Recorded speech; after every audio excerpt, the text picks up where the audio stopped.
സ്വകാര്യ ആശുപത്രികളിലെ നഴ്സുമാരുടെ അടിസ്ഥാന ശമ്പള പരിഷ്കരണം സംബന്ധിച്ച കരട് വിജ്ഞാപനം ഇന്ന് പുറത്തിറങ്ങും. നഴ്സുമാരുടെ അടിസ്ഥാന ശമ്പളം 28,000 രൂപയാക്കാനാണ് സർക്കാരിന്റെ തീരുമാനം. ശമ്പള പരിഷ്കരണം നടന്നു എന്നത് കേട്ടറിവ് മാത്രമാണെന്ന് UNA ദേശീയ അധ്യക്ഷൻ ജാസ്മിൻ ഷാ പ്രതികരിച്ചു.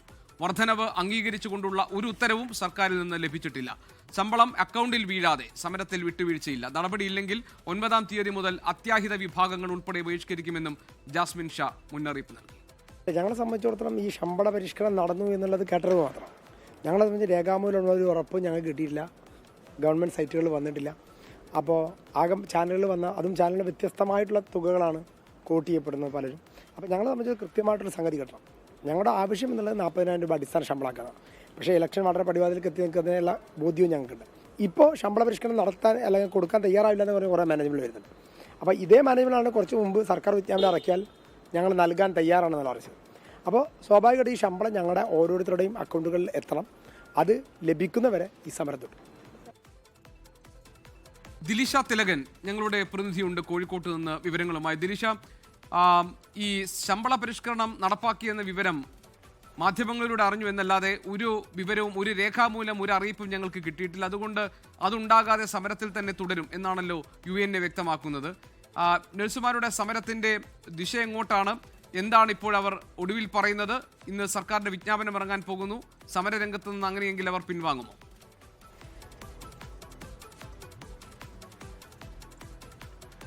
ഗോപികൃഷ്ണൻ, അങ്ങനെ തന്നെയാണ് കാര്യങ്ങൾ. കാരണം നമുക്കറിയാം, ഈ ഒരു സമരം സ്വകാര്യ ആശുപത്രികളിലെ നഴ്സുമാരുടെ ശമ്പള പരിഷ്കരണം ആവശ്യപ്പെട്ടുകൊണ്ടുള്ള സമരം 3 ദിവസം പിന്നിടുകയാണ്. നിലവിൽ 1/3 നഴ്സുമാർ മാത്രമാണ് ആശുപത്രികളിൽ ജോലി ചെയ്യുന്നത്. അതായത് 1/1 ചുരുക്കിയിരിക്കുകയാണ്. അത്യാഹിത വിഭാഗങ്ങളിൽ മാത്രമാണ് ജോലി ചെയ്യുന്നത്. 9-ാം തീയതി മുതൽ സമരം കൂടുതൽ ശക്തമാക്കുമെന്നാണ് ഇപ്പോൾ UNA അറിയിക്കുന്നത്. അതായത് ശമ്പള പരിഷ്കരണം നടത്തിക്കൊണ്ടുള്ള ഒരു വിജ്ഞാപനം ഇറക്കും എന്ന് സർക്കാർ പറഞ്ഞിട്ടുണ്ട്. െങ്കിലും ഈ സമയം വരെയും അത് ഇറക്കിയിട്ടില്ല. വിജ്ഞാപനം ഇറങ്ങുകയാണെങ്കിൽ അതിനുശേഷം ഈ ഒരു സമരം മാനേജ്മെന്റുകൾക്കെതിരെ തിരിക്കാനാണ് UNAയുടെ തീരുമാനം. എന്നാൽ ശമ്പള പരിഷ്കരണം നടത്തി എന്നതടക്കമുള്ള വാർത്തകൾ കഴിഞ്ഞ ദിവസങ്ങളിലൊക്കെ വന്നതാണ്. ഇത് മാധ്യമങ്ങളിലൂടെ മാത്രമാണ് അറിഞ്ഞത് എന്നാണ് UNA അറിയിക്കുന്നത്. അതായത് പല മാധ്യമങ്ങളും പല തുകകളായിട്ടാണ് ഇത്തരത്തിൽ വാർത്ത പുറത്തുവിടുന്നത്. എന്നാൽ തങ്ങൾക്ക് ഇതുവരെ രേഖാമൂലമുള്ള ഒരു അറിയിപ്പ് സർക്കാരിൽ നിന്നും ലഭിച്ചിട്ടില്ല. അതുകൊണ്ട് തന്നെ സമരം കൂടുതൽ ശക്തമാക്കുമെന്നൊരു നിലപാടിൽ ഉറച്ചു നിൽക്കുകയാണ്. 40,000 രൂപയാണ് അടിസ്ഥാന ശമ്പളമാക്കാൻ ആവശ്യപ്പെടുന്നത്. ആ 40,000 രൂപ അക്കൗണ്ടിൽ വീഴുന്നത് വരെ ഈ ഒരു സമരവുമായി മുന്നോട്ട് പോകുമെന്ന് തന്നെയാണ് UNA തീരുമാനിച്ചിരിക്കുന്നത്. UNAയുടെ സംസ്ഥാന എക്സിക്യൂട്ടീവ് യോഗം ഇന്ന് ഇപ്പോൾ കോഴിക്കോട് ചേരുന്നുണ്ട്. ഈ സമരം കൂടുതൽ ശക്തമായിട്ട് തന്നെ മുന്നോട്ട് കൊണ്ടുപോകാൻ തന്നെയാണ് തീരുമാനിച്ചിരിക്കുന്നത്.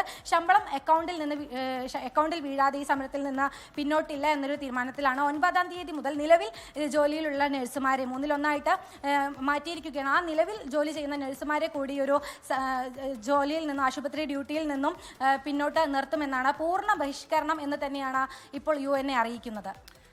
ശരി, ദിലിഷ തിലകനാണ് വിവരങ്ങൾ നൽകിയത് കോഴിക്കോട്ട് നിന്ന്.